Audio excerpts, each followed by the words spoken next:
Today I'm going to show you how to make this photo manipulation in Canva. After uploading your image, drag it to the design, increase the size, go to edit image, adjust, decrease the brightness and increase the contrast. Go to elements and scroll down, go to frames and choose the circle, drag it to the design, increase the size a little bit like this,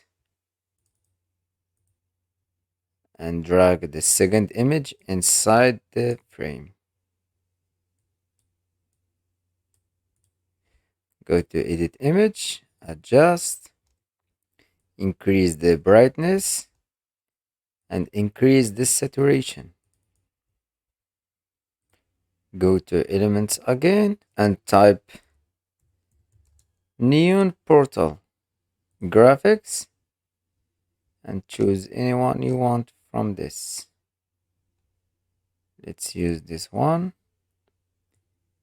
Increase the size and adjust it to fit exactly this circle.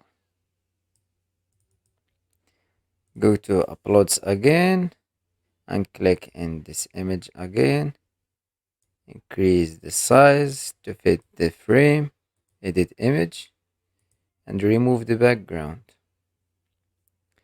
Go to adjust and decrease a little bit the brightness. And here is the final results. I hope you like this tutorial. Subscribe to the channel to learn more about Canva.